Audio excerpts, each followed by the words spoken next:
Hello everyone, once again welcome to my OIT channel. ഇന്നത്തെ വീഡിയോയിൽ exam ബാച്ചിന് വേണ്ടിയുള്ള കുറച്ച് അഡ്വൈസ് ആയിട്ടാണ് ഞാൻ വന്നിരിക്കുന്നത്. അതായത് നമ്മളെ എക്സാമിന് സ്പീക്കിംഗ് സെക്ഷനിൽ റോൾ പ്ലേസിനെ കുറിച്ചുള്ള ജസ്റ്റ് ഒരു ഓവറോൾ ഐഡിയ ആണ് ഞാൻ കൊടുക്കാൻ പോകുന്നത്. അതായത് നമ്മുടെ ഈ 2022 പിക്കുലാരിറ്റി എടുത്ത് നോക്കിയിട്ടുണ്ടെന്നുണ്ടെങ്കിൽ സ്പീക്കിങ്ങിൽ പർട്ടിക്കുലർ സെറ്റ് ഓഫ് ക്വസ്റ്റ്യൻ പേപ്പേഴ്സാണ് വരുന്നത്. അതായത് നമുക്ക് ഏകദേശം ഒരു ഐഡിയ ഉണ്ടെന്നുണ്ടെങ്കിൽ ഈസി ആയിട്ട് നമുക്കത് ഹാൻഡിൽ ചെയ്യാൻ പറ്റുന്നതേ ഉള്ളൂ. അപ്പോൾ ഒരു ഓവറോൾ ഐഡിയ എന്ന് പറഞ്ഞിട്ടുണ്ടെങ്കിൽ ആദ്യമേ എനിക്ക് പറയാനുള്ളത് മെയിനായിട്ടും അപ്ഡേറ്റഡ് വേർഷനിലുള്ളത് known case scenario and unknown case scenario. അപ്പോൾ ഇത് ഞാനിപ്പം റൈറ്റിങ്ങിനെ കുറിച്ച് പറയുവാണോ എന്ന് വിചാരിച്ച് പുതിയതായിട്ട് കേൾക്കുന്നവർക്കൊരു കൺഫ്യൂഷൻ വരണ്ട. നമ്മുടെ ലെറ്റർ റൈറ്റിംഗ് പോലെ തന്നെ സ്പീക്കിങ്ങിലും കുറച്ച് non case scenario and unknown case scenario എന്ന് പറഞ്ഞിട്ടുണ്ട്. അതായത് നോൺ കേസ് സിനാരിയോ എന്ന് പറഞ്ഞിട്ടുണ്ടെങ്കിൽ നിങ്ങളുടെ ക്വസ്റ്റ്യൻ പേപ്പറിൽ ആ സെറ്റിങ്സ് വായിച്ച് നോക്കുകയാണെങ്കിൽ അതിൻ്റെ താഴത്തെ ആ ഇൻട്രൊഡക്ഷൻ പാർട്ട് വായിച്ച് നോക്കുകയാണെങ്കിൽ നിങ്ങൾക്ക് മനസ്സിലാക്കാം. You have just examined patient's body part, അത് ലെഗോ, ഇയറോ, നോസോ, ഐയോ, അങ്ങനെ ഏതെങ്കിലും ഒരു ഓർഗൻ പാർട്ട് കൊടുത്തിട്ടുണ്ടായിരിക്കാം. അപ്പോൾ അതിൻ്റെ അകത്തെന്ന് വെച്ചിട്ടുണ്ടെങ്കിൽ നമ്മൾ ഓൾറെഡി പേഷ്യൻറ്റുമായിട്ട് പരിചയപ്പെട്ടു. ഇല്ലാന്നുണ്ടെങ്കിൽ ഇപ്പം ഒരു ഹോസ്പിറ്റൽ വാർഡ് എടുക്കുകയാണെന്നുണ്ടെങ്കിൽ പേഷ്യൻറ്റ് ഓൾറെഡി 2-3 ഡേയ്സ് മുമ്പ് അഡ്മിറ്റഡ് ആയിട്ടുണ്ട്. അതുപോലെ തന്നെ നമ്മളൊരു ഡിസ്ചാർജ് പ്ലാനിനെ കുറിച്ച് എക്സ്പ്ലെയിൻ ചെയ്യാൻ പോകുന്നു. അപ്പം അതിൽ നിന്ന് ഓൾറെഡി നമുക്ക് മനസ്സിലാക്കാൻ പേഷ്യൻ്റ് 2-3 ദിവസം മുമ്പ് അഡ്മിറ്റ് ആയതാണ്. അപ്പോൾ അവിടെ കെയർ കൊടുക്കാൻ വേണ്ടി ഓഫ് കോഴ്സ് നമ്മൾ പോയിട്ടുണ്ടായിരിക്കുമല്ലോ. അപ്പം നമുക്കതൊരു നോൺ സിനാരിയോ ആയിട്ട് തന്നെ എടുക്കാം. അതുപോലെ ഡിസ്ചാർജ് പ്ലാൻ എന്ന് പറഞ്ഞാൽ മോർണിംഗ് റൗണ്ട്സിനെ കുറിച്ചൊക്കെ അവിടെ പറഞ്ഞിട്ടുണ്ടായിരിക്കും. അപ്പോൾ ആ റൗണ്ട്സിൻ്റെ സമയത്തൊക്കെ ഡോക്ടർ പോയപ്പോൾ നമ്മൾ തന്നെയായിരിക്കും പേഷ്യൻ്റ് അടുത്ത് ഉണ്ടായിരിക്കുക. അപ്പോൾ അതൊരു ലോജിക്കായിട്ടുള്ള കാര്യം തന്നെയാണ്. അപ്പോൾ അങ്ങനെയൊക്കെയാണ് നമ്മളത് നോൺ കേസ് ആണോ അൺനോൺ കേസ് ആണോ എന്ന് ഡിഫറൻഷ്യേറ്റ് ചെയ്ത്, അതായത് ആ സിനാരിയോ വായിച്ച് നോക്കുമ്പം ഓൾറെഡി നമ്മൾ പേഷ്യൻറ്റുമായിട്ട് കോൺവെർസേഷൻ സ്റ്റാർട്ട് ചെയ്തിട്ടുണ്ടെങ്കിൽ അതിന് നമ്മൾ നോൺ കേസ് സിനാരിയോ എന്ന് പറയും. അല്ലാതെ നമുക്ക് പേഷ്യൻറ്റുമായിട്ട് ഇതുവരെ പരിചയമൊന്നുമില്ല, പുതിയതായിട്ടൊരു കോൺവെർസേഷൻ സ്റ്റാർട്ട് ചെയ്യാൻ പോവുകയാണെന്നുണ്ടെങ്കിൽ അത് നമുക്ക് അൺനോൺ സിനാരിയോ ആയിട്ട് തന്നെ എടുക്കാം. സോ ഇത് ഈവൻ എമർജൻസി ഡിപ്പാർട്ട്മെൻറ്റ് ആയാലും കമ്മ്യൂണിറ്റി ഹെൽത്ത് ക്ലിനിക്സ് ആയാലും OPDs ആയാലും അതുപോലെ തന്നെ നമ്മുടെ വാർഡ് ആയെങ്കിൽ തന്നെയും അതിൽ തന്നെ നോൺ കേസും അൺനോൺ കേസും നമുക്ക് കമ്പൽസറി ഇങ്ങനെയാണെന്ന് നമുക്ക് പറയാൻ പറ്റില്ല. തന്നിരിക്കുന്ന സിനാരിയോ കറക്റ്റായിട്ട് ക്ലിയറായിട്ട് വായിച്ച് നോക്കുമ്പോൾ നിങ്ങൾക്ക് തന്നെ അത് മനസ്സിലാകും നമ്മൾ പേഷ്യൻറ്റുമായിട്ട് ഓൾറെഡി പരിചയപ്പെട്ടിട്ടുണ്ടോ ഇല്ലയോ. അപ്പോൾ പരിചയപ്പെട്ടിട്ടുണ്ടെന്നുണ്ടെങ്കിൽ എന്തിനാണ് ഞാനിത് പറയുന്നതെന്ന് വെച്ചിട്ടുണ്ടെങ്കിൽ രണ്ടിൻ്റെയും ഇൻട്രൊഡക്ഷൻ ടോട്ടലി ഡിഫറെൻ്റ് ആണ്. അപ്പം ആ രണ്ട് കാര്യങ്ങളാണ് നമ്മൾ പ്രത്യേകം ശ്രദ്ധിക്കേണ്ടത്. നോൺ കേസ് സിനാരിയോയിൽ നമ്മൾ എങ്ങനെ ഇൻട്രൊഡ്യൂസ് ചെയ്യണമെന്ന് വെച്ചിട്ടുണ്ടെങ്കിൽ എക്സാമ്പിൾ ഇപ്പോൾ ക്വസ്റ്റ്യൻ പേപ്പർ കൊടുത്തിട്ടുണ്ട്, യു ഹാവ് ജസ്റ്റ് എക്സാമിൻ്റെ പേഷ്യൻസ് ലെഗ്. അപ്പം നമുക്ക് 3 മിനിറ്റ് പ്രിപ്പറേഷൻ ടൈമിൽ പേഷ്യൻ്റ് ചോദിക്കുക, ഇൻ്റർലോക്യൂട്ടറിനടുത്ത് ചോദിക്കുക, how may address you during the role play. Example patient പറയണം മാത്യൂസ് എന്നാണ് പേരെന്നുണ്ടെങ്കിൽ നമുക്ക് എങ്ങനെ സ്റ്റാർട്ട് ചെയ്യാം? Well Mathews, thank you for allowing me to examine your leg. അപ്പോൾ മൈ എക്സാമിനേഷൻ എന്ന് പറഞ്ഞിട്ട് നെക്സ്റ്റ് നമ്മുടെ ഫസ്റ്റ് ടാസ്ക്കാണ് നമ്മൾ സ്റ്റാർട്ട് ചെയ്യാൻ പോകുന്നത്. അത്രയേ ഉള്ളൂ ഇൻട്രൊഡക്ഷൻ. അവിടെ നമ്മുടെ സെൽഫ് ഇൻട്രൊഡക്ഷനോ പിന്നെ പേഷ്യൻറ്റിൻ്റെ ഇൻട്രൊഡക്ഷനോ ഒന്നും വരുന്നില്ല. കാരണം ഓൾറെഡി പേഷ്യൻറ്റിൻ്റെ എക്സാമിനേഷൻ വരെ വന്നിട്ട് പിന്നീട് പേഷ്യൻറ്റിൻ്റെ ഇൻട്രൊഡക്ഷൻ നമുക്ക് ചോദിക്കാൻ പറ്റില്ല. അത് ലോജിക്കലി അത് തെറ്റാണ്. അപ്പോൾ നമുക്ക് ഇങ്ങനെ തന്നെ സ്റ്റാർട്ട് ചെയ്ത് പോയാൽ മതി. അപ്പം ചിലർ പണ്ട് പഠിച്ചവർ ഇപ്പോൾ ലോങ് ടൈം കഴിഞ്ഞിട്ട് എക്സാമിന് പ്രിപ്പയർ ചെയ്യുകയാണെന്നുണ്ടെങ്കിൽ നിങ്ങൾക്കൊരു കൺഫ്യൂഷൻ വരാം, ഇതെങ്ങനെയാണ് സ്റ്റാർട്ട് ചെയ്യുന്നുള്ളത്, അവിടെ സെൽഫ് ഇൻട്രൊഡക്ഷൻ വേണ്ടേ എന്നൊക്കെ. സോ അതിൻ്റെ ആവശ്യമേ ഇല്ല. വെൽ, താങ്ക് യു മിസ്റ്റർ മാർട്ടിനോ, ജോണോ, ജോർജോ, ആരാണോ അവരുടെ പേര്, thank you for allowing me to examine your ലെഗോ, ഇയറോ പറയുക. അതുപോലെ തന്നെ ചിലപ്പോൾ നമ്മൾ പേരൻസിൻ്റെ അടുത്തായിരിക്കും സംസാരിക്കുന്നത്. അപ്പോൾ നമുക്ക് പേരൻസിൻ്റെ അടുത്താണ് നമ്മൾ കോൺവെർസേഷൻ. അപ്പോൾ നമുക്ക് പറയാം, well miss Maria, thank you for allowing me to examine your baby's ear. അങ്ങനത്തെ രീതിയിൽ വേണം നമ്മളത് കൊണ്ടുവരാൻ വേണ്ടി. സോ അതാണ് ഫസ്റ്റ് നിങ്ങൾ ഓർത്തിരിക്കേണ്ട കാര്യം, known scenario and unknown scenario. ഇനി അതുപോലെ തന്നെ നമുക്ക് വരുന്ന ഒരു സ്പീക്കിംഗ് നോട്ട്സാണ് community health centre. Community health സെൻറ്ററിൽ വാക്സിനേഷൻ ഒത്തിരി ഇമ്പോർട്ടൻ്റ് ആണ്. വാക്സിനേഷൻ തന്നെ ഒരു അഡൾട്ട് വാക്സിനേഷനും ഒരു പീഡിയ വാക്സിനേഷനും കാണും. അപ്പോൾ അഡൾട്ട് വാക്സിനേഷൻ ആയാലും പീഡിയ വാക്സിനേഷൻ ആയെങ്കിലും കംപ്ലീറ്റ്ലി റിലേറ്റഡ് ടു വാക്സിൻ തന്നെയാണ്. സോ ഓൾമോസ്റ്റ് നിങ്ങൾ കുറേ പ്രാവശ്യം വാക്സിനേഷൻ്റെ റോൾ പ്ലേസ് പ്രിപ്പയർ ചെയ്തിട്ടുണ്ടെങ്കിൽ നിങ്ങൾക്ക് ഒത്തിരി ഈസി ആയിരിക്കും. ഇത് ശ്രദ്ധിക്കേണ്ട കാര്യം എന്ന് വെച്ചിട്ടുണ്ടെങ്കിൽ പീഡിയ വാക്സിനേഷൻ ആണെന്നുണ്ടെങ്കിൽ നിങ്ങൾ പേരൻസിനടുത്താണ് സംസാരിക്കുന്നത്. അപ്പം സംസാരിക്കുമ്പോൾ തന്നെ ആ ഒരു സെക്കൻഡ് ഡിഗ്രി ടോക്ക് വരണം. അതായത് no need to worry about it, there is no need to worry about your baby side effects after vaccination. ആ ബേബീസ് അല്ലെങ്കിൽ യുവർ ബേബീസ് എന്നൊക്കെ ഉള്ള ആ ഒരു വേർഡ്സ് ഒക്കെ അവിടെ വരണം. ഇല്ലെങ്കിൽ അമ്മയ്ക്ക് അല്ലെങ്കിൽ അച്ഛനാണ് വാക്സിനേഷൻ കൊടുക്കുന്നതെന്നുള്ള ഒരു മീനിങ് ആയി പോകും. ഓക്കെ, സോ ആ ഒരു കാര്യമാണ് നിങ്ങളവിടെ പ്രത്യേകിച്ച് ശ്രദ്ധിക്കേണ്ടത്. പിന്നെ ഇങ്ങനത്തെ കേസ് നോട്ട്സിലൊക്കെ ധാരാളം റീഅഷുറൻസ് കൊടുക്കുക, അതായത് സൈഡ് എഫക്റ്റ് ഒക്കെ ഉണ്ടായെങ്കിൽ കുഴപ്പമില്ല, ഞങ്ങൾ ടേക്ക് കെയർ ചെയ്തോളാം എന്നുള്ള രീതിയിൽ. അപ്പം പിന്നെയും ഇൻ്റർലോക്യൂട്ടർ ചോദിക്കുകയാണ് no I'm so much worried about the side effect എന്നൊക്കെ പറയുവാണെങ്കിൽ അതിൻ്റെ അർത്ഥം നിങ്ങൾ കുറച്ചും കൂടി റീഅഷുറൻസ് കൊടുക്കണം. നമുക്ക് എന്ത് പറയാം, no need to worry about the side effects. After vaccination you can sit here for 10 to 15 minutes or you can be here with your baby for 10 to 15 minutes for the observation. In that time if there is any side effects we are here to help your baby, അല്ലെങ്കിൽ we are here to help you എന്നൊക്കെ കുറച്ചും കൂടി reassurance നമുക്ക് അവിടെ കൊടുക്കേണ്ടി വരും. അതായത് side എഫക്ട്സിനെ കുറിച്ചായിരിക്കും അവർ കൂടുതലായിട്ട് കൺസേൺ ആവുക. പിന്നെ ഈ ഒരു കേസിൽ എങ്ങനെ കൺക്ലൂഡ് ചെയ്യണം അതും കൂടെ ഞാൻ പറഞ്ഞു തന്നേക്കാം. കാരണം വാക്സിനേഷനിലേക്ക് നമ്മൾ പോവുകയാണ്, അവിടെ കൊണ്ട് നമ്മുടെ കോൺവെർസേഷൻ തീർന്ന് കഴിഞ്ഞാൽ പിന്നെ നെക്സ്റ്റ് വാക്സിൻ കൊടുക്കുക എന്നുള്ളതാണ്. അപ്പോൾ നമുക്ക് കൺക്ലൂഡ് എങ്ങനെ ചെയ്യാം, I hope I have clarified all your doubts. If you don't have any other clarifications may proceed with the vaccination. അത്രയേ ഉള്ളൂ. അവിടെ കൊണ്ട് നമുക്ക് അവിടെ അത് സ്റ്റോപ്പ് ചെയ്യാം. അല്ല നമുക്കവിടെ thank you for your visit here എന്ന് പറഞ്ഞ് നമുക്ക് സ്റ്റോപ്പ് ചെയ്യാൻ പറ്റില്ല. സോ ആ ഒരു കാര്യം മാത്രം വാക്സിനേഷനിൽ ശ്രദ്ധിക്കുക. പിന്നെ ചില സമയത്ത് പേരൻസ് വരും, കുട്ടി കൂടി ഉണ്ടാവില്ല. അവിടെ പ്രത്യേകം അവർ മെൻഷൻ ചെയ്തിട്ടുണ്ടായിരിക്കും ബേബി നോട്ട് പ്രസൻറ്റ് എന്ന് പറഞ്ഞിട്ടുണ്ടായിരിക്കാം. അപ്പോൾ അങ്ങനെയുള്ള സമയത്തൊക്കെ ബേബി നമ്മുടെ കൂടെ ഇല്ല, അപ്പോൾ അമ്മ മാത്രമേ കൂടെയുള്ളൂ, അല്ലെങ്കിൽ അച്ഛൻ മാത്രമേ കൂടെയുള്ളൂ. അപ്പോൾ നമ്മൾ അവിടെ ബേബി ബോയ് ആണോ ബേബി ഗേൾ ആണോ എന്നുള്ള സ്പെസിഫൈ ചെയ്തിട്ടുണ്ടോ നോക്കുക. ഇല്ലാന്നുണ്ടെങ്കിൽ നമ്മൾ ചോദിക്കണം, അത് നമുക്ക് ചോദിക്കാം. കാരണം ചില റോൾ പ്ലേസ് അതിന് കുറച്ച് സിഗ്നിഫിക്കൻസ് കാണും. ഇല്ലാന്നുണ്ടെങ്കിൽ കാരണം എന്താ വെച്ചാൽ നമുക്ക് ഹെർ യൂസ് ചെയ്യണോ ഹിം യൂസ് ചെയ്യണോ എന്നുള്ളതിൻ്റെ ബുദ്ധിമുട്ട് വരും. നമ്മളത് ബേബി ഗേൾ ആണോ ബോയ് ആണോ എന്ന് അറിയത്തില്ല എന്നുണ്ടെങ്കിൽ എല്ലാത്തിനും യുവർ ചൈൽഡ് ഇത് പറഞ്ഞുകൊണ്ടേ ഇരിക്കേണ്ടി വരും. സോ ആ കാര്യം മാത്രം അവിടെ ശ്രദ്ധിക്കും. പിന്നെ ഉള്ളത് നമ്മുടെ ഡയഗ്നോസ്റ്റിക് പ്രൊസീജിയേഴ്സോ അല്ലെങ്കിൽ സർജറിക്ക് വേണ്ടി ഷെഡ്യൂൾ ആയിട്ടുള്ള ആൾക്കാർ കമ്മ്യൂണിറ്റി ഹെൽത്ത് സെൻറ്ററിലല്ല, അതൊരു ഒ പി ഡിയിൽ വരാം. ഒ പി ഡി ക്ലിനിക്സ് പോലെ ഹോസ്പിറ്റൽ ക്ലിനിക്ക് പോലെ ഒരു സിനാരിയോസിൽ വരാം. അവിടെ നിന്ന് പറഞ്ഞിട്ടുണ്ടെന്നുണ്ടെങ്കിൽ റെഗുലറിറ്റി എന്താണെന്ന് വെച്ചിട്ടുണ്ടെങ്കിൽ ഫസ്റ്റ് ടാസ്ക് തന്നെ കൺഫേം എന്ന് പറഞ്ഞിട്ടായിരിക്കും കൊടുത്തിരിക്കുന്നത്. അപ്പോൾ എല്ലാവർക്കും ഒരു ഡൗട്ടുണ്ട്, ഈ കൺഫേം എന്ന് പറഞ്ഞു കൊടുത്തിട്ടുണ്ടെങ്കിൽ നമ്മൾ എങ്ങനെയാണ് കൺഫേം ചെയ്യുന്നത്? അത് നമുക്കറിയില്ല, പേഷ്യൻ്റ് നമുക്കറിയില്ല. അപ്പോൾ നമ്മൾ എങ്ങനെ കൺഫേം ചെയ്യാം? അതായത് നിങ്ങൾ ഓൾറെഡി ഇതൊരു ഹോസ്പിറ്റൽ ഔട്ട് പേഷ്യൻറ്റ് ക്ലിനിക്കാണ്, അവിടെ അപ്പോയിൻമെൻറ്റ് ഇല്ലാതെ ആരും വരില്ല. അപ്പോൾ ഇന്നത്തെ ദിവസം അതായത് ഒരു ട്യൂസ്ഡേ 10 o'clock ഒരു അപ്പോയിൻമെൻറ്റ് ഉണ്ടെന്നുണ്ടെങ്കിൽ അവിടെ മിസ്റ്റർ ജോർജിനാണ് അപ്പോയിൻമെൻറ്റ് എന്നുണ്ടെങ്കിൽ ആ സമയത്ത് വരുന്നയാൾ മിസ്റ്റർ ജോർജിനെ ആയിരിക്കാം. പക്ഷേ നമുക്ക് ഉറപ്പില്ലത് മിസ്റ്റർ ജോർജ് ആണോ എന്ന്. അപ്പോൾ നമുക്കത് എങ്ങനെ സ്റ്റാർട്ട് ചെയ്യാം? അതായത് കൺഫേം, അതായത് പ്രൊസീജിയറോ ഒ പി ഡിയിൽ വിസിറ്റ് എന്തെങ്കിലും ഒരു ഒ പി ഡി റിലേറ്റഡ് കാര്യങ്ങൾ വരുവാണെങ്കിൽ ഫസ്റ്റ് കൺഫേം എന്ന് കൊടുത്തിട്ടുണ്ടെങ്കിൽ നമുക്ക് എങ്ങനെ സ്റ്റാർട്ട് ചെയ്യാമെന്ന് വെച്ചിട്ടുണ്ടെങ്കിൽ നമ്മൾ ജസ്റ്റ് ചോദിക്കുക, I am Rashmi Rajan, one of the registered nurses working in this hospital clinic. How may address you and have can I help you നമുക്ക് ചോദിക്കാം. അപ്പോൾ അവർ പറയുവാണ്, നോർമൽ വേയിൽ അവർ പറയും, my name is mister George and I came here for the appointment today എന്ന് നമുക്ക് പറയാം. അപ്പോൾ നമ്മൾ മിസ്റ്റർ ജോർജ് എന്നുള്ള പേര് കേട്ട് കഴിഞ്ഞ ഉടനെ നമുക്ക് പറയാം, if I'm not wrong you came here for the dressing changes, is it correct? അതാണ് നമ്മൾ കൺഫർമേഷൻ. അതായത് പേഷ്യൻ്റെ പേര് മാത്രമേ ചോദിച്ചിട്ടുള്ളൂ, പേഷ്യൻ്റെ പേര് മാത്രമേ പറഞ്ഞിട്ടുള്ളൂ, ഇന്ന് അപ്പോയിൻമെൻ്റ് ഉണ്ടെന്നും പറഞ്ഞു. അപ്പോൾ കൺഫേം ചെയ്യുന്നത് എന്താണ്? ഈ സമയത്ത് വരുന്ന ആൾ ജോർജാണ്. അപ്പോൾ എങ്ങനെ കൺഫേം ചെയ്യാമെന്ന് വെച്ചാൽ നമുക്ക് സിസ്റ്റം ഉണ്ട്, അല്ലെങ്കിൽ നമ്മുടെ കയ്യിൽ ബുക്കുണ്ട് അപ്പോയിൻമെൻറ്റ് ആർക്കൊക്കെയാണ് ഈ സമയത്ത് കൊടുത്തിരിക്കുന്നത് എന്നുള്ളത്. അങ്ങനെയാണ് നമ്മൾ കൺഫേം ചെയ്യുന്നത്. If I am not wrong you are mister George came here for the എന്താണോ വന്നത് ആ ടാസ്ക് പറഞ്ഞു കഴിഞ്ഞാൽ confirmation last am I correct എന്ന് ചോദിച്ചേക്കണം, അല്ലെങ്കിൽ ഇസ് ഇറ്റ് കറക്റ്റ് എന്ന് ചോദിച്ചേക്കണം. എന്നാലേ ആ കൺഫേം എന്നുള്ളതിന് കറക്റ്റായിട്ടുള്ളൊരു കോൺവെർസേഷൻ വരത്തുള്ളൂ. ഇനി നമ്മൾ ഏതെങ്കിലും ഒരു സർജറി അല്ലെങ്കിൽ ഒരു പ്രൊസീജിയർ നമ്മൾ എക്സ്പ്ലെയിൻ ചെയ്യുകയാണെന്നുണ്ടെങ്കിൽ അവിടെ കൂടുതൽ റീഅഷുറൻസ് വേണം. കാരണം അവരൊരു കൺസേൺ ആയിട്ടാണ് വന്നിരിക്കുന്നത്, അവർ കൂടുതൽ കാര്യങ്ങൾ അതിനെക്കുറിച്ച് അറിയാൻ വേണ്ടിയാണ്. അപ്പോൾ അതിൽ തന്നെ അവർക്കൊരു ഫിയർ, ഒരു ആൻസൈറ്റി ഉണ്ടെന്ന് നമുക്ക് മനസ്സിലായി. അപ്പോൾ നമുക്ക് അവിടെ കൂടുതൽ റീഅഷുറൻസ് കൊടുക്കേണ്ടി വരും. അതായത് നമ്മുടെ ഹോസ്പിറ്റൽ ഇങ്ങനെയാണ്, പേടിക്കാനൊന്നുമില്ല, you are in our safe hand, we have specialised doctors here and after procedure also there will be എന്തൊക്കെ ഫെസിലിറ്റീസ് ആണുള്ളത് and we have more success rate of the surgery എന്നൊക്കെ പറഞ്ഞ് കുറച്ച് റീഅഷുറൻസ് ഒക്കെ നമുക്ക് ആഡ് ചെയ്ത് പറയുന്നതിന് കുഴപ്പമൊന്നുമില്ല. ബട്ട് ഔട്ട് ഓഫ് സ്കോപ്പിൽ നമ്മൾ ഒത്തിരി സംസാരിക്കേണ്ട ആവശ്യം വരുന്നില്ല. പിന്നെയുള്ള ഒരു സിനാരിയോയാണ് എമർജൻസി ഡിപ്പാർട്ട്മെൻറ്റ്. എമർജൻസി ഡിപ്പാർട്ട്മെൻറ്റ് പ്രശ്നം എന്ന് വെച്ചിട്ടുണ്ടെങ്കിൽ അത് എമർജൻസി കേസാണ് വരുന്നത്. അപ്പോൾ നമുക്കവിടെ ഇൻട്രഡക്ഷൻ ഒത്തിരി ലാബറേറ്റ് ആയിട്ട് പറയാൻ പറ്റില്ല. സിമ്പിളായിട്ട് പറയുക, I'm Rashmi Rajan, I'm the one taking care you as emergency nurse and how may address you and how can I help you. സിമ്പിളായിട്ട് പറഞ്ഞു നിർത്തുക, അല്ലാതെ ഒത്തിരി നീട്ടി പറഞ്ഞു പോകേണ്ട ആവശ്യമൊന്നുമില്ല. പിന്നെ അവിടെ റീഅഷുറൻസ് അവിടെയും ഒത്തിരി ഇമ്പോർട്ടൻ്റ്, കാരണം എമർജൻസി കണ്ടീഷൻസ് ആയതുകൊണ്ട് അവിടെ മിക്കവാറുമുള്ള കൺക്ലൂഷൻ എന്ന് പറയുന്നത് നെക്സ്റ്റ് നിങ്ങളൊരു ഡോക്ടറിൻ്റെ കൺസൾട്ടേഷന് പോകുമായിരിക്കും. കാരണം നിങ്ങൾ അസസ് ചെയ്യുന്നു, പേഷ്യൻ്റെ ഡീറ്റെയിൽസ് ഒക്കെ ചോദിക്കുന്നു, ഒരു അസസ്മെൻറ്റ് കഴിയുന്നു. അത് കഴിഞ്ഞാൽ പിന്നെ മോസ്റ്റ്ലി നമ്മൾ ഒരു ഡോക്ടറിൻ്റെ അസസ്മെൻറ്റിലേക്കായിരിക്കാം മോസ്റ്റ്ലി പോകുന്നത്. അത് അക്കോർഡിംഗ് ടു സിനാരിയോ ആണ് കേട്ടോ, എല്ലാത്തിലും ഒരുപോലെ വരില്ല. അവിടെ നമുക്ക് എങ്ങനെ കൺക്ലൂഡ് ചെയ്യാം?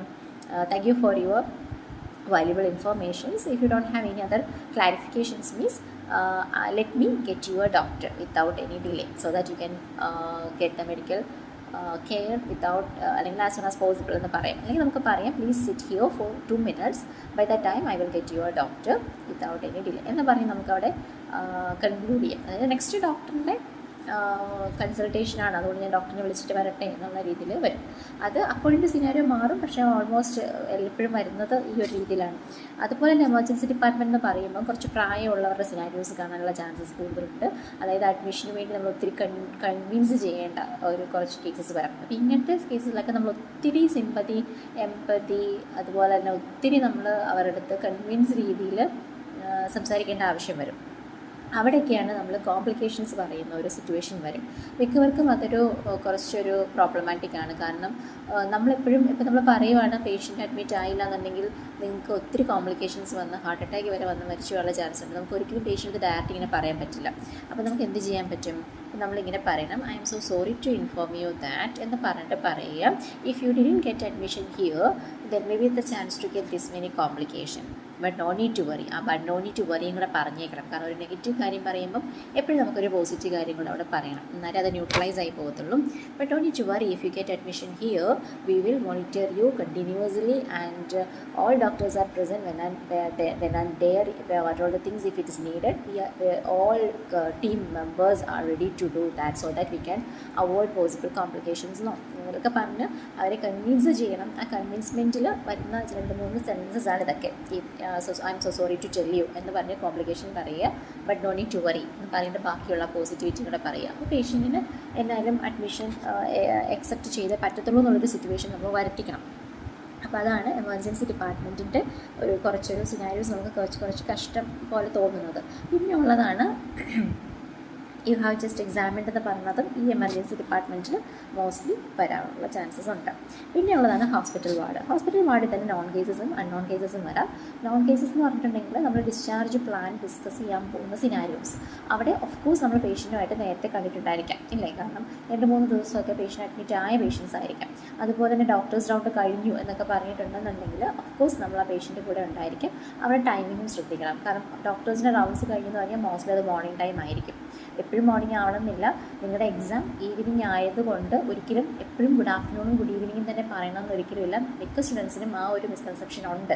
പക്ഷേ നിങ്ങൾ ആ സെറ്റിങ്സ് വായിച്ച് നോക്കുമ്പോൾ അവിടെ ഒരു ടൈം സ്പെസിഫിക്കേഷൻ പറഞ്ഞിട്ടുണ്ടെങ്കിൽ അതിനനുസരിച്ച് വിഷയാവുള്ളൂ. ഇല്ലാന്നുണ്ടെങ്കിൽ ഓക്കെ എനിവേ എന്ത് പറഞ്ഞാലും കുഴപ്പമില്ല. ബട്ട് ഒ പി ഡി ആണെങ്കിൽ അത് ഗുഡ് മോർണിംഗേ വരുള്ളൂ, ഹോം വിസിറ്റ് ആണെങ്കിൽ അത് ഗുഡ് മോർണിംഗേ വരുള്ളൂ. അതുപോലെ തന്നെ ഇതുപോലെ ഡോക്ടേഴ്സ് റൗണ്ട്സ് കഴിഞ്ഞിട്ടുണ്ടെന്നുണ്ടെങ്കിൽ ഗുഡ് മോർണിംഗേ പറയത്തുള്ളൂ. അതുപോലെ തന്നെ ദിസ് ഈസ് ഏർലി അല്ലെങ്കിൽ വെരി ലേറ്റ് നൈറ്റ് എന്നൊക്കെ പറഞ്ഞാൽ അവിടെ ഗുഡ് മോർണിംഗ് ആണ് വരുന്നത്. അപ്പം അതൊക്കെ ശ്രദ്ധിക്കണം. നമ്മളിപ്പോൾ പ്രീ ഓപ്പറേറ്റീവ് ചെക്ക് ലിസ്റ്റൊക്കെ ആയിട്ട് പോയിട്ട് പേഷ്യൻറ്റിനെ പ്രിപ്പയർ ചെയ്യുന്ന സമയത്ത് ഗുഡ് ഈവനിങ് എന്നൊക്കെ പറഞ്ഞിട്ട് പേഷ്യൻറ്റ് നിങ്ങൾ NPO ആയിരുന്നോ, നിങ്ങൾ എപ്പോഴാണ് ഫുഡ് കഴിച്ചതെന്നൊക്കെ ചോദിച്ചു ചിലപ്പം നമുക്ക് പേഷ്യൻ്റ് സൈഡിലുള്ള ആൻസർ ഷീറ്റിനകത്ത് ഞാൻ മിഡ് നൈറ്റ് മുതൽ ഫാസ്റ്റിംഗ് ആണെന്ന് പറഞ്ഞാൽ ഇന്നലെ മിഡ് നൈറ്റ് മുതൽ ഇന്ന് വൈകിട്ട് വരെ ഫാസ്റ്റിംഗ് എന്നുള്ള മീനിങ് ഒക്കെ ആയിപ്പോവും. സോ അതൊക്കെ ഒരു ഫോൾട്ടാണ്. അപ്പോൾ അതുകൊണ്ട് ടൈമിംഗ് ഒക്കെ കറക്റ്റായിട്ട് നോക്കിയിട്ട് എപ്പോഴും ഗുഡ് ഈവനിങ്ങും ഗുഡ് ആഫ്റ്റർനൂൺ ഒക്കെ പറയാതിരിക്കാൻ നോക്ക്. എക്സാമിൻ്റെ ടൈമിംഗ് അല്ല അവിടെ ഉദ്ദേശിക്കുന്നത്. ആ സിനാരിയോയിൽ എന്താണോ എഴുതിയിരിക്കുന്നത് ആ ടൈമിംഗാണ് നമ്മൾ വിഷ് ചെയ്യേണ്ടത്. അപ്പോൾ അതൊക്കെ വെച്ചിട്ട് നമ്മൾ ആ നോൺ കേസ് ആണോ അൺനോൺ കേസ് ആണോ എന്ന് കണ്ടുപിടിക്കുക. നോൺ കേസ് ആണെന്നുണ്ടെങ്കിൽ 3 minute പ്രിപ്പറേഷൻ ടൈമിൽ തന്നെ നമ്മൾ പേര് ചോദിക്കുക. എക്സാമ്പിൾ പേഷ്യൻ്റെ പേര് ഇപ്പോൾ ജോർജ് എന്നാണെന്നുണ്ടെങ്കിൽ നമ്മളിങ്ങനെ തന്നെ പറയും, good morning mister George, how are you doing now എന്ന് പറഞ്ഞിട്ട് ടാസ്ക് സ്റ്റാർട്ട് ചെയ്യാം. ഓക്കെ. അതുപോലെ തന്നെ ഹോസ്പിറ്റൽ വാർഡിൽ തന്നെ അമ്മയുടെ കൺസേൺസ് അല്ലെങ്കിൽ അച്ഛൻ്റെ കൺസേൺസ് കാണും. കൊച്ച് അഡ്മിറ്റ് ആയിട്ടുണ്ട്, പക്ഷേ അവിടെ പ്രത്യേകം എഴുതിയിട്ടുണ്ടായിരിക്കും ബേബി നോട്ട് പ്രസൻറ്റ് അല്ലെങ്കിൽ ചൈൽഡ് ഈസ് നോട്ട് പ്രസൻറ്റ് എന്ന് എഴുതിയിട്ടുണ്ടായിരിക്കും. ആ സിനാരിയോ എന്താണ്? നഴ്സിംഗ് സ്റ്റേഷനിൽ വന്ന് അമ്മ നമ്മുടെ അടുത്ത് ഒന്ന് സംസാരിക്കുന്നു, അല്ലെങ്കിൽ കോറിഡോറിൽ വെച്ച് അമ്മ നമ്മളെ സംസാരിക്കുന്നു. ചിലപ്പം അമ്മ റിക്വസ്റ്റ് ചെയ്തിട്ടുണ്ടായിരിക്കും, you are requested to see എന്നൊക്കെ പറഞ്ഞ് കൊടുത്തിട്ടുണ്ടായിരിക്കും ചില ക്വസ്റ്റ്യൻ പേപ്പേഴ്സിനകത്ത്. അപ്പോൾ അവിടെ നമ്മൾ എങ്ങനെ സിനാരിയോ സ്റ്റാർട്ട് ചെയ്യണം? നമ്മൾ 3 minute പ്രിപ്പറേഷൻ ടൈമിൽ തന്നെ ചോദിക്കുന്ന പേരെന്താണെന്ന്. എക്സാമ്പിൾ അമ്മയുടെ പേര് മരിയ എന്നാണെന്നുണ്ടെങ്കിൽ good morning Maria, how is your baby doing? കാരണം അവിടെ പേഷ്യൻ്റെ മോളാണ് അല്ലെങ്കിൽ മോനാണ്. How is your baby doing? അപ്പോൾ നമുക്ക് ചോദിക്കാം, if you don't mind may I know what is the reason behind of your request to see me? അപ്പോൾ അമ്മയാണ് റിക്വസ്റ്റ് ചെയ്തിരിക്കുന്നത് നമ്മളെ കാണണം എന്നുള്ളത്. അപ്പോൾ ആ രീതിയിൽ നമുക്ക് ക്വസ്റ്റ്യൻ ചോദിക്കാം. ഓക്കെ. അത് മിക്കവാറും വരാറുള്ളൊരു ടൈപ്പ് ക്വസ്റ്റ്യനാണ്. ഹോസ്പിറ്റൽ വാർഡ് തന്നെ അമ്മ എന്തൊരു കൺസേൺ ആയിട്ട് വന്നിരിക്കുവാണ്, കൊച്ചു കൂടെയില്ല. അപ്പം വാർഡെന്ന് പറയുമ്പോൾ ഉള്ളിലല്ല, പേഷ്യൻ്റെ അടുത്ത് വെച്ചല്ല നമ്മൾ സംസാരിക്കുന്നത്. അപ്പോൾ നമ്മളിങ്ങനെ ചോദിക്കാവുള്ളൂ. ഓക്കെ. അപ്പോൾ ആ ഒരു സിനാരിയോ വരും. അതുപോലെ തന്നെ ഇമ്പോർട്ടൻ്റ് ആയിട്ടുള്ള ഈയിടയ്ക്ക് വന്ന ക്വസ്റ്റ്യൻ പേപ്പേഴ്സിലൊക്കെ കണ്ടതാണ് ഒരു പ്രൊസീജിയർ എക്സ്പ്ലെയിൻ ചെയ്യുക. അതായത് ഡിസ്ചാർജിന് വേണ്ടി പ്ലാൻ ചെയ്തിരിക്കുന്ന ഒരു പേഷ്യൻ്റ് പോയിട്ട് ഒരു പ്രൊസീജിയർ എക്സ്പ്ലെയിൻ ചെയ്യാൻ വേണ്ടി കാണും.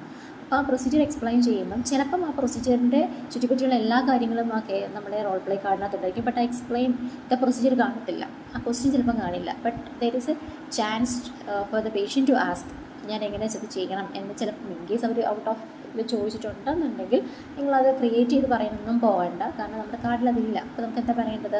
No need to worry mister George about discharge, I will demonstrate the procedure, how does that sound എന്ന് ചോദിച്ചാൽ മതി. ഇനി ചില സമയത്ത് അവിടെ high protein diet, explain the high protein diet, അല്ലെങ്കിൽ encourage her to take high protein diet, അല്ലെങ്കിൽ vitamin K, അല്ലെങ്കിൽ ഇപ്പോൾ പൊട്ടാഷ്യം റിച്ച്, സോഡിയം റിച്ച്, അങ്ങനെയൊക്കെ പറഞ്ഞിട്ടുണ്ടെങ്കിൽ നമുക്കറിയില്ല ഫുഡ്സൊക്കെ എന്തൊക്കെയാണ്, നമുക്ക് ആ സമയത്തൊന്നും ഓർമ്മ വരണമെന്നൊന്നുമില്ല പഠിച്ചു വെച്ചാൽ പോലും. അപ്പോൾ അങ്ങനെയുള്ള സിറ്റുവേഷൻസ് നമുക്ക് എന്താ പറയാം, നമുക്ക് പറയാം I will give you some pamphlets in which each and every food items are explained with the picture, so it will be easy for you to learn. How does that sound എന്ന് ചോദിച്ചാൽ മതി. കാരണം pamphlet കൊടുക്കുന്നുണ്ടല്ലോ, അപ്പോൾ പിന്നെ നമ്മൾ ഒത്തിരി explanation ചെയ്യേണ്ട ആവശ്യമൊന്നുമില്ല. അപ്പം അത് നമ്മുടെ റോൾ പ്ലേ കാർഡിലുണ്ടെങ്കിൽ അത് എക്സ്പ്ലെയിൻ ചെയ്യുക, ഇല്ലാന്നുണ്ടെങ്കിൽ അതിൻ്റെ ആവശ്യമില്ല. അപ്പം ഇതൊക്കെയാണ് നോർമലി ഹോം വിസിറ്റ് നമ്മുടെ ഹോസ്പിറ്റൽ വാർഡിൽ വരുന്നത്. അൺനോൺ സിനാരിയോ ആയിട്ടാണ് വരുന്നതെന്നുണ്ടെങ്കിൽ സാധാരണ രീതിയിൽ തന്നെ നമ്മൾ തുടങ്ങുക. അതായത് പേഷ്യൻ്റ് നൈറ്റ് അഡ്മിറ്റ് ആയി നമ്മൾ മോർണിംഗ് സ്റ്റാഫ് ആണെന്നുണ്ടെങ്കിൽ നമുക്ക് പേഷ്യൻ്റ് അറിയില്ല, സാധാരണ പോലെ തന്നെ തുടങ്ങുക. I'm Rashmi Rajan, one of the registered nurses working in this hospital ward. Today I'm the one in charge for you എന്ന് പറഞ്ഞിട്ട് ബാക്കി നമ്മൾ തുടങ്ങിയാൽ മതി. ഇനി ഏറ്റവും ലാസ്റ്റ് ഞാൻ പറയാനുള്ളതാണ് ഹോം വിസിറ്റ്. ഹോം വിസിറ്റിൻ്റെ സ്റ്റാർട്ടിങ് എപ്പോഴും തന്നെ നമ്മൾ തുടങ്ങുന്നത് നമ്മൾ ഇൻട്രൊഡ്യൂസ് ചെയ്യാൻ മറക്കരുത്. I'm Rashmi Rajan, one of the registered nurses from the district hospital അല്ലെങ്കിൽ കമ്മ്യൂണിറ്റി ഹെൽത്ത് സെൻ്ററേ വരത്തുള്ളൂ. ഓക്കെ, അതിന് നമുക്ക് ചോദിക്കാം if I'm not wrong. അപ്പോൾ നമ്മൾ 3 മിനിറ്റ് പ്രിപ്പറേഷൻ ടൈമിൽ നമ്മൾ ചോദിച്ചിരിക്കണം പേഷ്യൻ്റെ പേരെന്താണെന്ന്. അപ്പോൾ മാർട്ടിൻ ആണെന്നുണ്ടെങ്കിൽ നമുക്ക് പറയാം if I'm not is in Martin's house, Mister Martin's house എന്ന് ചോദിക്കാം. അപ്പോൾ ഏത് സിറ്റീസ് എന്ന് പറയുകയാണെങ്കിൽ നമ്മൾ പറയാം my talking to the right person, അത് നമുക്ക് ചോദിക്കാം. എക്സാമ്പിൾ പേഷ്യൻ്റ് പറയുവാണ് yes it is Martin house and I'm the Martin എന്ന് പറഞ്ഞാൽ പിന്നെ ആ ക്വസ്റ്റ്യൻ നമ്മൾ ചോദിക്കേണ്ട ആവശ്യമില്ല. അപ്പോൾ നമ്മൾ ചോദിക്കേണ്ടത് actually I came here as per the instruction of you എന്ന് പറഞ്ഞിട്ട് പർപ്പസ് പറയുക. അത് കഴിഞ്ഞിട്ട് പറയുക is it the right time to talk with you. ആ പെർമിഷൻ ചോദിച്ചിട്ട് നിങ്ങൾ ബാക്കിയുള്ളത് തുടങ്ങാവുള്ളൂ. കാരണം പേഷ്യൻറ്റിന് ആ സമയം കൺവീനിയൻറ്റ് ടൈമാണോ ഇല്ലെന്ന് നമുക്കറിയില്ല. അപ്പോൾ അത് ചോദിച്ചു കഴിഞ്ഞിട്ടേ നിങ്ങൾ ബാക്കിയുള്ളതിലേക്ക് പോകാവുള്ളൂ. As suppose you can come inside എന്നൊക്കെ പറയുവാണെങ്കിൽ thank you for your willingness എന്നൊക്കെ പറഞ്ഞിട്ട് ബാക്കി നമുക്ക് ടാസ്ക് അങ്ങനെ സ്റ്റാർട്ട് ചെയ്യാം. പിന്നെ ഓൾമോസ്റ്റ് എല്ലാ ഹോം വിസിറ്റിലും തന്നെ നമ്മൾ എന്തെങ്കിലും ഒരു കാര്യം അന്വേഷിക്കാൻ പോവുകയാണ്, നമ്മുടെ കാര്യം കഴിഞ്ഞു, നമ്മൾ തിരിച്ചു പോകുന്നതിന് മുമ്പ് കൺക്ലൂഷൻ എങ്ങനെ പറയാം? Thank you Mister George for your valuable time which you spend with me. If you need any guidance or if you need any clarification please do not hesitate to contact with us any time. We are there to help U.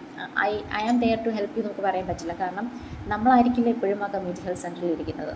അവിടെ ഏതെങ്കിലും ഒരു nurses കാണും, അവർ help ചെയ്യും. അങ്ങനെയുള്ളൊരു സിനാരിയോയിൽ നമുക്കവിടെ stop ചെയ്താൽ മതി. So ഇത്രയൊക്കെയാണ് നമ്മുടെ സ്പീക്കിംഗ് വരാൻ ചാൻസ് ഉള്ള എല്ലാ ക്വസ്റ്റ്യൻസും ഈ ഒരു കാറ്റഗറിൻ്റെ ഉള്ളിൽ തന്നെ വരും. അപ്പോൾ അത് പ്രത്യേകം നോൺ കേസ് ആണോ അൺനോൺ കേസ് ആണോ എന്ന് മനസ്സിലാക്കുക. 3 മിനിറ്റ് പ്രിപ്പറേഷൻ ടൈം നന്നായിട്ട് തന്നെ നിങ്ങളത് പ്രയോജനപ്പെടുത്തണം. 3 മിനിറ്റ് പ്രിപ്പറേഷൻ ടൈം എങ്ങനെ നിങ്ങൾ അത് യൂട്ടിലൈസ് ചെയ്യണം എന്നുള്ളതിൻ്റെ വീഡിയോയുടെ ലിങ്ക് ഞാൻ ഈ ഡിസ്ക്രിപ്ഷൻ ബോക്സിൽ ഇട്ടേക്കാം, അതും കൂടെ നോക്കാൻ മറക്കരുത്. അപ്പോൾ കറക്റ്റായിട്ട് സിനാരിയോ വായിച്ച് നോക്കുക, സെറ്റിങ്സ് വായിച്ച് നോക്കുക. പേഷ്യൻറ്റിൻ്റെ പേര് ചോദിക്കണമെന്നുണ്ടെങ്കിൽ അത് 3 മിനിറ്റ് പ്രിപ്പറേഷൻ ടൈമിൽ തന്നെ ചോദിക്കുക, അത് എഴുതി വെക്കുക. പിന്നെ കുറച്ച് ടിപ്സും കൂടെ ഞാൻ പറഞ്ഞുതരാം. അതായത് എപ്പോഴും തന്നെ മോസ്റ്റ്ലി എല്ലാവരും തന്നെ ഓൺലൈൻ ക്ലാസ്സസ് ഒക്കെ അറ്റൻഡ് ചെയ്യുന്നവരായിരിക്കും. അപ്പോൾ അങ്ങനെയുള്ള സമയങ്ങളിൽ നിങ്ങൾ ഹെഡ്സെറ്റൊക്കെ വെച്ചിട്ട് അല്ലെങ്കിൽ ബ്ലൂടൂത്ത് ബഡ്സൊക്കെ വെച്ചിട്ട് നിങ്ങളത് ചെയ്യുമ്പോൾ നിങ്ങളുടെ കോൺസെൻട്രേഷൻ ഫുൾ ആൻഡ് ഫുൾ നിങ്ങളുടെ പേപ്പറിലോ അല്ലെങ്കിൽ ഫോണിലോ ആയിരിക്കും. ആ ഒരു റോൾ പ്ലേ കാർഡ് നിങ്ങൾ ഐ ടു ഐ കോൺടാക്റ്റ് ഒരിക്കലും മെയിൻറ്റെയിൻ ചെയ്യുന്നില്ല. ബട്ട് ഇപ്പോൾ ഇൻ കേസ് നിങ്ങളൊരു ഓഫ്ലൈൻ ക്ലാസ്സോ അല്ലെങ്കിൽ നിങ്ങളുടെ റൂമിലുള്ളവരോ ഹോസ്റ്റലിലുള്ളവരോ ഫ്രണ്ട്സൊക്കെ ആയിട്ട് ഡിസ്കസ് ചെയ്ത് പഠിക്കുന്നവരാണെന്നുണ്ടെങ്കിൽ നിങ്ങൾക്ക് ഐ ടു ഐ കോൺടാക്റ്റിൽ കൂടി തന്നെ എങ്ങനെ ക്വസ്റ്റ്യൻ പേപ്പർ ഹാൻഡിൽ ചെയ്യണമെന്ന് അറിയാം.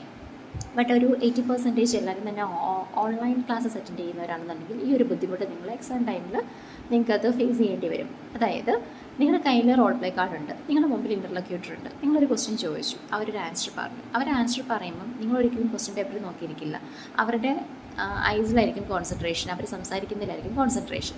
അത് കഴിഞ്ഞ് നെക്സ്റ്റ് നിങ്ങൾ തന്നെയാണ് അടുത്ത ക്വസ്റ്റ്യൻ സ്റ്റാർട്ട് ചെയ്യാൻ പോകേണ്ടത്. അപ്പം നിങ്ങൾ തിരിച്ച് ക്വസ്റ്റ്യൻ പേപ്പറിലേക്ക് വരണം. സബ് ടാസ്ക് ഒത്തിരിയുള്ള ക്വസ്റ്റ്യൻസ് ആയിരിക്കും നിങ്ങളുടെ സെക്കൻഡ് റോൾ പ്ലേ എന്ന് പറയുന്നത്. അപ്പം നിങ്ങൾ എവിടെയാണോ നിർത്തിയത്, നെക്സ്റ്റ് ക്വസ്റ്റ്യൻ എവിടെയാണെന്നുള്ളത് ചിലപ്പം നിങ്ങൾക്ക് കൺഫ്യൂസ്ഡ് ആയിരിക്കും. പക്ഷേ ചിലപ്പം നിങ്ങൾ കൈയൊക്കെ വെച്ച് അത് അറേഞ്ച് ചെയ്തൊക്കെ പോകും, ഐ മീൻ ഫിംഗേഴ്സൊക്കെ വെച്ചിട്ട് അറേഞ്ച് ചെയ്ത് പോകും. ബട്ട് ഇൻ കേസ് ചില ഇൻ്റർലോക്യൂട്ടേഴ്സ് ഓർഗനൈസേഷൻ ഇല്ലാതെ അവിടെ നിന്ന് ഇവിടെ നിന്നൊക്കെ ക്വസ്റ്റ്യൻ ചോദിക്കും. അങ്ങനെയുള്ള സമയത്താണ് നമുക്ക് പ്രോബ്ലം വരുന്നത്. അപ്പോൾ അതിന് എന്ത് ചെയ്യണമെന്ന് വെച്ചിട്ടുണ്ടെങ്കിൽ സിമ്പിൾ ടിപ്സ്, നിങ്ങൾക്ക് കിട്ടിയിരിക്കുന്ന പേപ്പറിൽ ഏത് അതായത് നമ്മുടെ 3 മിനിറ്റ് പ്രിപ്പറേഷൻ ടൈമിൽ നിങ്ങൾക്കത് മാക്സിമം യൂട്ടിലൈസ് ചെയ്യാം. അണ്ടർലൈൻ ചെയ്യാം, അതിൽ എഴുതി വെക്കാം, പേഷ്യൻ്റെ പേര് എഴുതാം, അല്ലെങ്കിൽ എന്തെങ്കിലും ചെറിയ കാര്യങ്ങൾ നമുക്ക് ഇപ്പോൾ പ്രത്യേകിച്ച് ഹൗ ഡസ് ദാറ്റ് സൗണ്ട് വായിൽ വരില്ല മിക്കവർക്കും, അതൊക്കെ ഒന്ന് സൈഡിലൊന്ന് എഴുതി വെക്കാം. അണ്ടർലൈൻ ചെയ്യുമ്പോൾ പ്രത്യേകിച്ച് ശ്രദ്ധിക്കുക, എല്ലാം അടിവരയിട്ട് വയ്ക്കാതെ ഇമ്പോർട്ടൻ്റ് ആയിട്ടുള്ള ഹിൻഡ് മാത്രം അണ്ടർലൈൻ ചെയ്യുക. അതായത് ഇപ്പം റിയഷ്യൂർ അത് ചെയ്യാം, എക്സ്പ്ലെയിൻ എന്താണ് എക്സ്പ്ലെയിൻ ചെയ്യുന്നത് അത് അണ്ടർലൈൻ ചെയ്യാം, ഇപ്പോൾ എസ്റ്റാബ്ലിഷ് കൺസെൻറ്റ് അങ്ങനത്തെ ഇമ്പോർട്ടൻ്റ് ആയിട്ടുള്ള പോയിൻറ്റ്സ് മാത്രം അണ്ടർലൈൻ ചെയ്യാം. കാരണം ഒരു ടാസ്കിൽ തന്നെ 2-3 സബ് ടാസ്ക് വരും. അപ്പം നമ്മൾ ഒരെണ്ണം ആൻസർ പറയും, മറ്റേതിനെ ക്വസ്റ്റ്യൻ ചോദിക്കാൻ വേണ്ടി നമ്മൾ മറന്നു പോകും. അങ്ങനത്തെ സിറ്റുവേഷൻസ് ഒക്കെ വരാനുള്ള ചാൻസസ് ഉണ്ട്. അപ്പോൾ അതുകൊണ്ട് അണ്ടർലൈൻ ചെയ്ത് വെക്കുക. ഇനി പ്രസൻറ്റേഷൻ്റെ സമയത്ത് എക്സാമ്പിൾ ആദ്യത്തെ ക്വസ്റ്റ്യൻ നിങ്ങൾ ചോദിച്ചിട്ടുണ്ടെങ്കിൽ അതിൻ്റെ സൈഡിൽ ചെറിയൊരു ടിക്ക് ഇടുക. രണ്ടാമത് സബ് ടാസ്ക് നിങ്ങൾ ചോദിച്ചിട്ടുണ്ടെങ്കിൽ അതിൻ്റെയും സൈഡിൽ ജസ്റ്റ് ഒന്ന് ടിക്ക് ഇടുക. ഇൻ കേസ് നിങ്ങളുടെ ഇൻ്റർലോക്യൂട്ടറിൻ്റെ ഇടയ്ക്ക് എപ്പോഴെങ്കിലും ക്രമം തെറ്റൊരു ക്വസ്റ്റ്യൻ ചോദിച്ചിട്ടുണ്ടെന്നുണ്ടെങ്കിൽ നിങ്ങൾക്ക് അതിന് ആൻസർ പറയേണ്ടി വരും. ആ ആൻസർ പറഞ്ഞു കഴിഞ്ഞിട്ട് നിങ്ങൾ എവിടെയാണ് നിർത്തിയതെന്ന് അറിയാൻ ഈസിയാണ്. അവരുടെ ഐ ടു ഐ കോൺടാക്റ്റ് കഴിഞ്ഞ് അടുത്ത ക്വസ്റ്റ്യൻ ചോദിക്കാൻ വേണ്ടി നിങ്ങൾ ക്വസ്റ്റ്യൻ പേപ്പർ നോക്കുമ്പോൾ നിങ്ങളുടെ ലാസ്റ്റ് ടിക്ക് നിങ്ങൾ എവിടെ ഇട്ടിരിക്കുന്ന മുകളിൽ അത് നോക്കിയാൽ അടുത്ത ക്വസ്റ്റ്യൻ ഈസിയായിട്ട് നമുക്ക് ചോദിക്കാൻ പറ്റും. കാരണം ഇതൊരു ഓഡിയോ റെക്കോർഡിംഗ് ആണ്, വീഡിയോ റെക്കോർഡിംഗ് അല്ല. സോ നിങ്ങളൊരു ജസ്റ്റ് ഒരു ഫ്രാക്ഷൻ ഓഫ് സെക്കൻഡ് നിങ്ങൾ തപ്പാൻ പോയിട്ടുണ്ടെന്നുണ്ടെങ്കിലും ആ പോസ് നമുക്ക് ഇവാലുവേറ്റേഴ്സിന് കറക്റ്റായിട്ട് മനസ്സിലാക്കാൻ പറ്റും. അപ്പോൾ ആ ഒരു നോർമൽ വേയിൽ നമ്മുടെ പ്രസൻറ്റേഷൻ അവിടെ വരണം എന്നില്ല. അപ്പോൾ ഇതൊക്കെ ഒന്ന് അവോയ്ഡ് ചെയ്യാൻ വേണ്ടി ഇങ്ങനെ ചെയ്യുന്നത് ഒത്തിരി ഹെൽപ്ഫുള്ളായിരിക്കും. സബ് ടാസ്ക് ഒക്കെ ചിലർ വിട്ടുപോകാറുണ്ട്. അതൊക്കെ വിടാതിരിക്കാൻ വേണ്ടി ഇത് ഒത്തിരി ഹെൽപ്ഫുള്ളായിരിക്കും. കറക്റ്റ് ടൈമിനുള്ളിൽ നമ്മുടെ കോൺവെർസേഷൻ തീർക്കാൻ വേണ്ടിയും ഇത് നമുക്ക് ഒത്തിരി പ്രയോജനപ്പെടും. ഇനിയിപ്പം നിങ്ങൾ ഒരു ഓൺലൈനായിട്ട് എപ്പോഴും പഠിക്കുന്നവരാണെന്നുണ്ടെങ്കിലും നിങ്ങളിപ്പോൾ ഫാമിലിയിലുള്ള ആരെങ്കിലെയോ അല്ലെങ്കിൽ ഹോസ്റ്റലുണ്ടെങ്കിൽ നിങ്ങളുടെ ഫ്രണ്ട്സോ OT പഠിക്കുന്നവരാരെങ്കിലൊക്കെ ഉണ്ടെങ്കിലും അവരെ ജസ്റ്റ് നിങ്ങളുടെ മുമ്പിലിരുത്തുക. അതൊരു സ്ക്രിപ്റ്റ് എഴുതി അറ്റ്ലീസ്റ്റ് ഒരു 2-3 ഇതുപോലെ പ്രാക്ടീസ് ചെയ്യണം എക്സാമിന് പോകുന്നതിന് മുമ്പ്. ഓഫ്ലൈൻ പഠിക്കുന്നവർക്ക് പ്രശ്നം വരുന്നില്ല. എന്നിട്ട് അവരുടെ സൈഡിൽ നിന്ന് സംസാരിക്കാനുള്ളത് എഴുതി കൊടുത്തു കഴിഞ്ഞാൽ അവർ പറഞ്ഞോളും. നിങ്ങളുടെ സൈഡിൽ നിന്നുള്ളത് നിങ്ങൾ പറയുന്നതിന് കൂട്ടത്തിൽ അവരുടെ ഐ ടു കോൺടാക്റ്റ് മെയിൻറ്റെയിൻ ചെയ്തിട്ട് ഞാൻ ഈ പറഞ്ഞ പോലെ തന്നെ ചെയ്ത് കഴിഞ്ഞിട്ടുണ്ടെങ്കിൽ നിങ്ങൾക്ക് ആ മാക്സിമം 5 മിനിറ്റ്സിനുള്ളിൽ നമ്മുടെ എല്ലാ ടാസ്കും കംപ്ലീറ്റ് ചെയ്യാൻ പറ്റുള്ളൂ. ഞാൻ പറയുന്നത് ഫസ്റ്റ് റോൾ പ്ലേക്ക് കുഴപ്പമില്ല, ഇതൊന്നും സംഭവിക്കില്ല. ബട്ട് സെക്കൻഡ് റോൾ പ്ലേക്ക് കുറച്ചേറെ കണ്ടിട്ട് കാണും. നിങ്ങൾക്ക് എല്ലാ ടാസ്കിലും ഒരു 7-8 ടാസ്ക് അതിനുള്ളിൽ കുറേ 2-3 ടാസ്കൊക്കെ വരുമ്പോൾ നിങ്ങൾക്കത് ബുദ്ധിമുട്ടായിരിക്കും, കവർ ചെയ്യാൻ പറ്റില്ല. അതുകൊണ്ട് മാക്സിമം നമുക്ക് തന്നിരിക്കുന്ന ടാസ്ക് കംപ്ലീറ്റ് ആയിട്ട് കവർ ചെയ്യണമെന്നുണ്ടെങ്കിൽ മിസ് ചെയ്യാതെ പോസ് ഒത്തിരി വരാതെ സ്റ്റക്ക് ആവാതെ ഒക്കെ ചെയ്യണമെന്നുണ്ടെങ്കിലും ഈ ടെക്നിക്കൊക്കെ യൂസ് ചെയ്യുകയാണെന്നുണ്ടെങ്കിൽ നല്ലതായിരിക്കും. പക്ഷേ ഇതെല്ലാം പ്രാക്ടീസ് വേണം. ഞാനീ പറഞ്ഞതുകൊണ്ട് ഒരെണ്ണം അങ്ങനെ ചെയ്തുകൊണ്ടൊന്നും ഇതൊന്നും വരില്ല. സോ നിങ്ങളത് മാക്സിമം എത്രമാത്രം റോൾ പ്ലേ കാർഡ്സ് ചെയ്യാൻ പറ്റുമോ അത്രമാത്രം റോൾ പ്ലേ കാർഡ്സ് ചെയ്യുക. മാക്സിമം പ്രിൻ്റ് ഔട്ട് ചെയ്യാൻ പറ്റുന്നുണ്ടെങ്കിൽ പ്രിൻ്റ് ഔട്ട് എടുത്ത് ചെയ്യുക. മൊബൈലിൽ ചെയ്തിട്ടുണ്ടെങ്കിൽ അത്രമാത്രം എഫക്റ്റീവ്സ് വരത്തില്ല. നിങ്ങൾ മൊബൈലിൽ ചെയ്ത് പഠിക്കുകയാണെന്നുണ്ടെങ്കിൽ നിങ്ങളുടെ കയ്യിൽ പേപ്പർ കിട്ടിക്കഴിയുമ്പം അതെങ്ങനെ ചെയ്യണം എന്നുള്ളത് നിങ്ങൾക്ക് ആ സമയത്ത് നിങ്ങളൊന്ന് സ്റ്റക്കായി പോകും. സോ അതൊത്തിരി ബുദ്ധിമുട്ടായിരിക്കും. അപ്പോൾ ഇങ്ങനെയുള്ള കാര്യങ്ങളൊക്കെ കുറേ ശ്രദ്ധിച്ച് ചെയ്യുകയാണെന്നുണ്ടെങ്കിൽ സ്പീക്കിംഗ് ഒത്തിരി ഈസി ആയിരിക്കും. പിന്നെ ആ ഒരു സ്പീഡ്, പ്രൊനൗൺസിയേഷൻസ് ഇതൊക്കെ നിങ്ങൾക്ക് തന്നെ ഡെവലപ്പ് ചെയ്യണമെന്നുണ്ടെങ്കിൽ ഹെഡ്സെറ്റ് വയ്ക്കുക, നിങ്ങൾ തന്നെ സംസാരിക്കുക, റെക്കോർഡ് ചെയ്യുക, അത് നിങ്ങൾ തന്നെ കേൾക്കണം. കേട്ട് കഴിയുമ്പോൾ നിങ്ങൾക്ക് തന്നെ മനസ്സിലാവും എന്തൊക്കെയാണ് നിങ്ങൾക്ക് മാറ്റേണ്ടത്. ചിലർക്ക് ഓക്കെ ഒത്തിരി ഓക്കെ വരുന്നുണ്ടായിരിക്കും, ചിലർക്ക് കയറി വരുന്നുണ്ടായിരിക്കും. ഒക്കെ പേഷ്യൻ്റ് പറയും, പക്ഷെ നമുക്കത് ഫോമലായിട്ട് പറയാൻ പറ്റില്ല. അപ്പം ഇങ്ങനത്തെ കുറേ കാര്യങ്ങളൊക്കെ ശ്രദ്ധിച്ച്. പിന്നെ കുറേ പോസ് വരുന്നത്, നോർമൽ പോസൊന്നും കുഴപ്പമൊന്നുമില്ല, ബട്ട് ഒത്തിരി പോസസ് വരുന്നത്, സ്റ്റക്ക് ആവരുത്, ഇടയ്ക്ക് ഒത്തിരി ഗ്യാപ്പ് വരുന്നത്, ഇതൊക്കെ നമ്മളായിട്ട് റെക്കോർഡ് ചെയ്ത് കേൾക്കുമ്പോഴേ നമുക്കത് മനസ്സിലാവത്തുള്ളൂ. സെൽഫായിട്ട് തന്നെ പ്രിപ്പയർ ചെയ്യുമ്പോഴേ നമുക്കും കൂടെ കുറച്ചും കൂടി ഒന്ന് സെൽഫ് ഇമ്പ്രൂവ്മെൻ്റ് ആണ് ശരിക്കും എപ്പോഴും നല്ലത് സ്പീക്കിങ്ങിൻ്റെ കാര്യത്തിൽ. ഏകദേശം ഒരു ഐഡിയ ഒക്കെ ഉള്ളവർക്കാണെന്നുണ്ടെങ്കിൽ. പിന്നെ ഉള്ളത് ലാംഗ്വേജൊക്കെ നമ്മൾ പ്രാക്ടീസ് ചെയ്ത് നമുക്ക് മാറ്റാൻ പറ്റുള്ളൂ. അവരുടെ സ്ലാക്കിൽ തന്നെ പറയണമെന്നോ വലിയ സ്റ്റൈലിഷായിട്ട് പറയണമെന്നോ അങ്ങനെയൊന്നുമില്ല. നമ്മുടേതായിട്ടുള്ള ഇംഗ്ലീഷിൽ പറഞ്ഞാൽ മതി, ബട്ട് മിസ്റ്റേക്ക് ഇല്ലാതെ അവർക്ക് ക്ലിയർ ആവുന്ന രീതിയിൽ സംസാരിക്കുക. സോ സ്പീക്കിങ്ങിനെ കുറിച്ചും നമ്മുടെ എക്സാം റോൾ പ്ലേസിനെ കുറിച്ചും ഏകദേശം ഒരു ഐഡിയ കിട്ടിയെന്ന് ഞാൻ വിചാരിക്കുന്നു. ഇനി വേറൊരു ഇൻഫോർമേറ്റീവ് വീഡിയോ ആയിട്ട് നമുക്ക് പിന്നെയും കാണാം. അതുവരെ ബൈ, ടേക്ക് കെയർ.